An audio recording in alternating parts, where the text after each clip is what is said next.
सभी विद्यार्थियों को मेरा प्यार भरा नमस्कार। आज हम हमारे पाठ्य पुस्तक से जो 7वां पाठ है, मेरी बद्रीनाथ यात्रा, विष्णु प्रभाकर द्वारा रचित मेरी बद्रीनाथ यात्रा, इसके बारे में हम जानेंगे। पहले हम लेखक परिचय देखेंगे। इसका रचयिता है विष्णु प्रभाकर।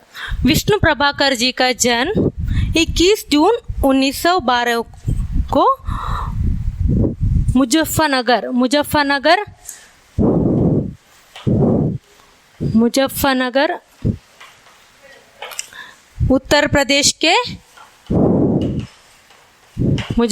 उत्तर प्रदेश के मीरापुर कस्बे में हुआ था। इनका जन्म मुजफ्फरनगर उत्तर प्रदेश के मीरापुर कस्बे में हुआ था। आपको बचपन से ही लेखन में रुचि थे और आपने प्रारंभ में प्रेम बंधु और विष्णु नाम से लिखते थे। पहले आप आपका कविताओं को प्रेम बंधु और विष्णु नाम से लिखते थे और बाद में सुशीला नाम से समीक्षण भी किया है। आपने एक जिज्ञासु के रूप में, जिज्ञासु मतलब आपने जिज्ञासु के रूप में, जिज्ञासु मतलब जानने की इच्छा, आपने जिज्ञासु के रूप में हिमालय सहित भारत के कई तीर्थ स्थलों को घूमकर भ्रमण करके जानकारी प्राप्त करके और इसके बारे में, हिमालय के बारे में आपने बहुत सुंदर ढंग से वर्णन किया है। आपने एक जिज्ञासु के रूप में हिमालय और सभी तीर्थ स्थलों सहित लगभग संपूर्ण भारत का भ्रमण किया है। आप भारत सरकार के विभिन्न मंत्रालयों में हिंदी सलाहकार समिति के सदस्य रहे। इस पाठ में आपको हिमालय के भ्रमण के बारे में, लेखक हिमालय में भ्रमण करके इसके बारे में और जब वो बद्रीनाथ जाते हैं, हिमालय भ्रमण करके बद्रीनाथ जाते हैं और वहाँ का वर्णन इस पाठ में हम देख सकते हैं। और इस कवि विष्णु प्रभाकर जी का प्रमुख कृतियाँ इस तरह है: जमुना गंगा के नहर में, अभियान और यात्राएं, हंसते निर्जर दहकती भट्टी, हिम शिखरों की छाया में, ज्योति पुंज हिमालय आदि आपके प्रसिद्ध यात्रा वृत्तांत हैं। और इसके अतिरिक्त आपने साहित्य की विविध विद्याओं पर लेखनी चलाकर हिंदी साहित्य की श्रीवृद्धि की है। और इस पाठ में विष्णु प्रभाकर से रचित मेरी बद्रीनाथ यात्रा और इस पाठ में एक प्रसिद्ध यात्रा वृत्तांत है। यह पाठ एक प्रसिद्ध यात्रा के बारे में यात्रा वृत्तांत है। हिमालय की सुरम्य प्रकृति को देखते ही अकवि भी कवि बन जाते हैं। हिमालय प्रदेश के सुंदर प्राकृतिक सौंदर्य को देखते ही जो अकवि है, जो कवि नहीं है, फिर भी वो कवि बन जाते हैं और अदार्शनिक भी दार्शनिक बन जाते हैं, अदार्शनिक भी दार्शनिक बन जाता है। यहाँ भारत के कोने कोने से लोग आते हैं हिमालय के सुंदर प्रदेश को देखने के लिए और बद्रीनाथ तीर्थ यात्रा करने के लिए देश से कोने कोने से लोग आते हैं। हिम शिखरों की भव्यता मन मोह लेती है। गंगा के अनेक रूप है। कौन कौन सा रूप है? गरुड़ गंगा, गंगा के अनेक रूप, गरुड़ गंगा, विष्णु गंगा,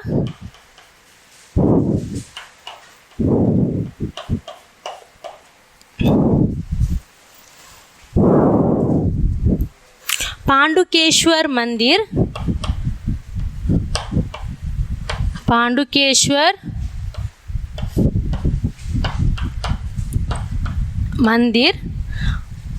शहतूत के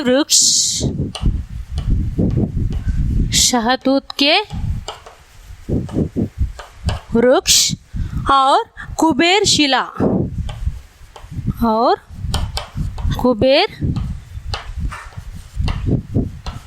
गंगा के विविध रूप, गरुड़ गंगा, विष्णु गंगा, पांडुकेश्वर मंदिर और शहतूत के वृक्ष, कुबेर शिला आदि का वर्णन इस पाठ में हमको मिलता है।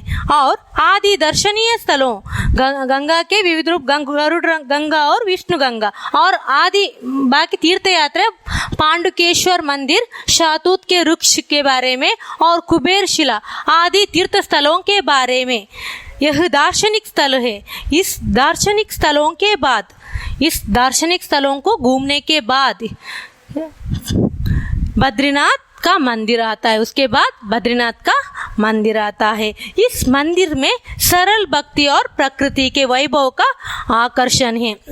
विष्णु प्रभाकर जी अपने रचना मेरी बद्रीनाथ यात्रा, इसमें हिमालय बद्रीनाथ यात्रा जो जाते हैं, बद्रीनाथ मंदिर जाते हैं, वहाँ के जाने के समय पहले गरुड़ गंगा कौन कौन सा तीर्थ स्थल मंदिर आता है, गरुड़ गंगा के बारे में, और विष्णु गंगा, बाद में पांडुकेश्वर मंदिर, शहतूत के वृक्ष, कुबेर शिला आदि को दर्शनीय स्थलों के बाद, आदि दर्शनीय स्थलों को घूमने के बाद बद्रीनाथ मंदिर आता है।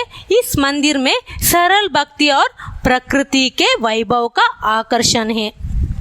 और प्रस्तुत यात्रा में हिमालय के और उसके आसपास के पुण्य तीर्थ स्थलों के बारे में कवि अत्यंत सुंदर ढंग से वर्णन किया है। हिमालय, मुख्य रूप से हिमालय और उसके आसपास के पुण्य तीर्थ स्थलों के बारे में बहुत सुंदर ढंग से विष्णु प्रभाकर जी ने वर्णन किया है। और इस मेरी बद्रीनाथ यात्रा, इस पाठ क्यों चयन किया गया है? लेखक ने आपके पाठ्य पुस्तक में इस पाठ को मेरी बद्रीनाथ यात्रा क्यों चयन किया गया है? क्योंकि विद्यार्थियों को दर्शनीय स्थलों के बारे में इच्छा रखने के लिए, आस्था रखने के लिए, वो अपने दार्शनिक स्थलों के प्रति रुचि बढ़ाने के लिए, आपको विद्यार्थियों को दर्शनीय स्थलों के बारे में रुचि बढ़ाने के लिए, इस उद्देश्य से आपके इस पाठ्य पुस्तक में मेरी बद्रीनाथ यात्रा, इस यात्रा वृत्तांत का चयन किया गया है। और अब हम इस पाठ के बारे में आगे जानकारी देखेंगे। देखिए, पहले पाठ इस तरह शुरू होता है। लेखक ने पहले हिमालय के सुंदर वर्णन के बारे, सुंदर परिसर के, हिमालय के सुंदर परिसर के बारे में वर्णन करते हुए इस तरह कहते हैं, कालिदास ने हिमालय का नगादी राजा व्यर्थ ही नहीं कहा है। सदा बर्फ से ढंका रहने वाला यह पर्वत संसार का सबसे ऊंचा पर्वत ही नहीं है, सबसे सुंदर भी है। इसके अंचल में न जाने कितनी उन्मीदिनी सदा नीरित गंगाएं निरंतर अलग जगाती रहती है। इसी के देवदारू और भोजपुत्र के वैभवशाली वनों में हिंसक पशुओं के साथ नाभि में सुगंध भरे कस्तूरी मृग रहता है। यहाँ जहाँ एक और संसार प्रसिद्ध सिद्धों ना जाने सिद्ध किया है, ज्ञान सिद्ध किया है, वहाँ तीनों लोक की रूप की रानी उर्वशी ने भी जन्म लिया है। और यही हर समय नाना रूप रंग वाले पक्षियों का कलरव होता रहता है। यही क्षण भर में उत्तुंग हिम शिखरों की रजत चोटियां अरुण किरणों का मुकुट पहनकर इंद्रधनुषों का निर्माण करती है, और दूसरे ही क्षण ठंडे कोहरे के श्वेत अंधकार में खो जाती है। इस ऐसे प्रदेश में पहुंचकर अकवि भी कवि और आदर्शनिक भी दार्शनिक बन जाता है। पहले लेखक ने इस पैरा में हिमालय के सुंदरता को वर्णन करते हुए कहते हैं, कालिदास ने हिमालय को नगादी राजा कहा है। किसने हिमालय को कालिदास ने क्या कहा है? नगादी राज। यह वाक्य को अंडरलाइन कीजिए, आपको 1 अंक के लिए पूछ सकते हैं। कालिदास ने हिमालय को नगादी राज कहा है। नगादी राज कहा है, इसको कहा है हिमालय को कालिदास ने हिमालय को नगाधिराज व्यर्थ ही नहीं कहा है। क्यों ऐसे कहा है? क्योंकि यहाँ हिमालय के पर्वत, सदा बर्फ से ढंका रहने वाला यह पर्वत संसार का सबसे ऊंचा पर्वत ही नहीं है, सबसे सुंदर भी है। यह पर्वत सदा बर्फ से ढंका रहने वाला, कवर्ड हुए यह पर्वत संसार का सबसे ऊंचा पर्वत, हिमालय पर्वत संसार का बहुत ऊंचा पर्वत, पर्वत का राजा भी उसे कहते हैं। ऊंचा पर्वत ही नहीं है, सबसे सुंदर भी है। इसके अंचल में न जाने कितनी उन्मादिनी सदा नीरा गंगाएं निरंतर अलग जगाती रहती है। इसके अंचल, अंचल मतलब गोद में, इसके अंचल में मतलब गोद में, हिमालय पर्वत की गोद में इसका ना जाने कितनी उन्मीदिनी सदा नीरा गंगाएं निरंतर अलग जगाती रहती है। अलग मतलब ज्योति, अलग जगाती रहती है। यहाँ हिमालय पर्वत के अंचल में निरंतर गंगा बहती रहती है, वो अपनी अलग ज्योति जगाती बहती है। वहाँ हिमालय के गोद में ज्योति जगाकर गंगा बहती है। इसी के देवदारू और भोजपुत्र के वैभवशाली वनों में हिंसक पशुओं के साथ नाभि में सुंदर सुगंध, नाभि में सुगंध भरे कस्तूरी मृग रहता है। यहाँ और हिमालय के आसपास वनों में कौन कौन सा वन है? देवदारू और भोजपुत्र। हिमालय के आसपास देवदारू और भोजपुत्र के वैभवशाली वनों में, याद में रखिए कौन कौन सा वन है हिमालय का आसपास? देवदारू और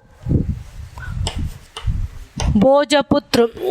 हिमालय के आसपास के वनों में देवदारू और भोजपुत्र में अनेक हिंसक पशुओं के साथ साथ, हिंसक वाइल्ड एनिमल्स के साथ साथ नाभि में सुगंध भरे कस्तूरी, नाभि में सुगंध भरे कस्तूरी मृग मतलब हिरन रहता है।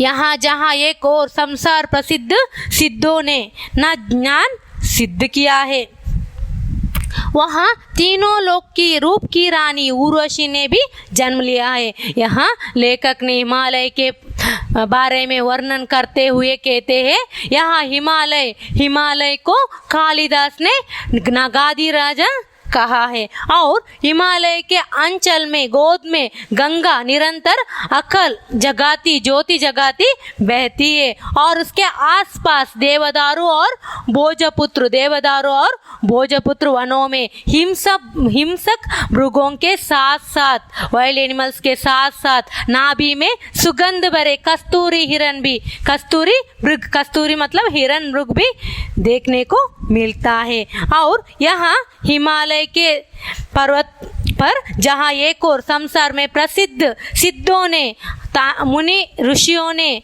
सिद्धों ने अपना ज्ञान सिद्ध की है, ज्ञान प्राप्त की, यहाँ तपस्या करके ज्ञान प्राप्त की है। वहाँ तीनों लोक की रूप की रानी उर्वशी ने भी यहाँ हिमालय पर्वत के में ही जन्म लिया है, वो भी मान्यता है। यही हर समय नाना रूप रंग वाले पक्षियों का कलरव होता रहता है। हिमालय पर्वत के आसपास नाना रूप के रंग बिरंगे पक्षी के कलरव होता रहता है। यही क्षण भर में उत्तुंग हिम शिखरों की रजत चोटियां अरुण किरणों का मुकुट पहनकर इंद्रधनुषों का निर्माण करती है। और यहाँ पर्वत बर्फ से ढंका रहता है, हिमालय पर्वत बर्फ से ढंका रहता है। इससे जब सूर्य का ताप वहाँ पड़ती है, हिमालय पर्वत पर जब सूर्य का प्रकाश पड़ती है तो तब इंद्रधनुष का रूप निर्माण होता है। और यहाँ अरुण मतलब सूर्य, क्षण भर में उत्तुंग हिम शिखरों की रजत चोटियां अरुण किरणों मतलब सूर्य की किरणों का मुकुट पहनकर हिमाचल प्रदेश हिमालय सूर्य का किरणों का मुकुट पहनकर इंद्रधनुषों का निर्माण करती है। और दूसरे ही क्षण में ठंडे कोहरे के श्वेत अंधकार में खो जाती है। ऐसे प्रदेश में पहुंचकर, इस सुंदर हिमालय प्रदेश में पहुंचकर कवि भी कवि बन जाते हैं और अदार्शनिक भी दार्शनिक बन जाते हैं। यह प्यारा बहुत इंपॉर्टेंट है लॉन्ग क्वेश्चन आंसर के लिए। हिमालय की विशेषता का वर्णन कीजिए। हिमालय को पहले इस तरह लिखना है, हिमालय को कालिदास ने नगाधिराज कहा है। और हिमालय के आसपास वनों में कौन कौन सा वन है? देवदारू और भोजपुत्र। इस वनों में हिंसक प्राणियों के साथ साथ नाभि में सुगंध भरे कस्तूरी मृग भी वहाँ रहता है। और वहाँ पक्षियों की कलरव, पक्षियों चींची आवाज करती रहती है। और हिमालय के पर्वत पर सिद्धों ने, ऋषियों ने अपने तपस्या करके सिद्ध प्राप्त की है। और इसके आंचल में, हिमालय के आंचल में गंगाएं बहती है। गंगाएं अलग जगाती हुई ज्योति, अलग ज्योति जगाती हुई बहती है। और यहाँ और भी मान्यता है कि वहाँ हिमालय पर्वत में ही रूप की रानी उर्वशी ने जन्म लिया होगी। और क्षण भर में क्या होता है? सूर्य की किरण हिमालय के मुकुट पर पड़ती है। जब अरुण किरणों मतलब सूर्य की किरण हिमालय के मुकुट पर पड़ती है तो वह इंद्रधनुष का निर्माण करती है। और दूसरे क्षण में क्या होता है? ठंडे कोहरे के श्वेत अंधकार में पर्वत खो जाती है। दूसरे क्षण में अंधकार, कुछ नहीं दिखता है, वहाँ पूर्ण श्वेत अंधकार में खो जाती है, पर्वत दिखा ही नहीं सकते हैं, वो श्वेत अंधकार आता है। ऐसे प्रदेश में पहुंचकर ऐसे सुंदर परिसर को देखते ही, ऐसे हिमालय के आसपास के सुंदर वनों को, मृगों को और वहाँ बहती गंगा नदियों को देखते ही अकवि मतलब जो कवि नहीं है फिर भी वो कवि बन जाते हैं। और अदार्शनिक भी दार्शनिक बन जाते हैं। इस तरह हिमालय का परिसर और वातावरण इस तरह सुंदर वर्णन इस तरह लेखक करते हैं। और आगे लेखक कहते हैं, इसलिए चाहे गंगा की खोज हो या विरही यक्ष के दूत को रास्ता दिखाना हो या शिव पार्वती का नृत्य देखना हो, देवता की आराधना करनी हो या प्रकृति का रूप दर्शन, भूतकाल में जहाँ तक दृष्टि जाती है, मनुष्य हिमालय के दुर्गम प्रदेशों की यात्रा करता आ रहा है।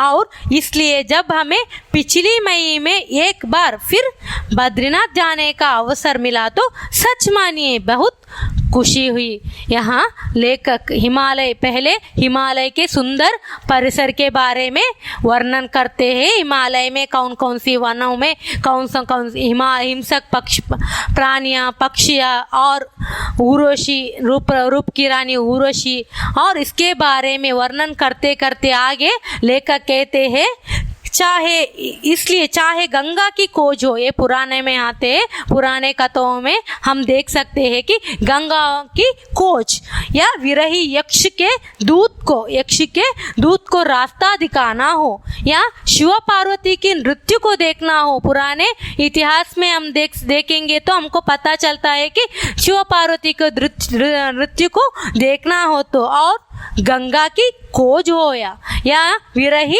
यक्ष के दूत को रास्ता दिखाना हो कि देवता की आराधना का करनी हो। अब हमें पुराने इतिहास में देवता का आराधन करनी हो या प्रकृति का रूप दर्शन करनी हो, वो भूतकाल मतलब इतिहास के बारे में लेखक कहते हैं। में जहाँ तक दृष्टि जाती है, हिमालय को हम देखते ही हिमालय के पुराने इतिहास, हिमालय के अस्तित्व के बारे में, हिमालय देखते ही हिमालय के अस्तित्व के बारे में, हिमालय के अस्तित्व और इतिहास जितना पुरातन है, जितना पुराने हैं, और ये सब विषय हम हिमालय देखते ही हमको पता चलता है। स्पष्ट से हमको देख सकते हैं हिमालय का इतिहास जितना पुराना है। और आगे लेखक कहते हैं, मनुष्य हिमालय के दुर्गम प्रदेशों की यात्रा करता आ रहा है। मनुष्य हिमालय के दुर्गम मतलब मुश्किल हिमालय पर्वत पर चढ़ाना बहुत मुश्किल है। वो दुर्गम मतलब मुश्किल से यात्रा करना। मनुष्य हिमालय के दुर्गम प्रदेशों यहाँ यात्रा करने के लिए बहुत मुश्किल हो सकता है, फिर भी मनुष्य हिमालय देखने के लिए वहाँ का तीर्थ यात्रा करने के लिए जाते हैं। हिमालय के दुर्गम प्रदेशों की यात्रा करता आ रहा है और इसलिए जब हमें पिछली, लेखक आगे कहते हैं, इसलिए हमें पिछली मई में एक बार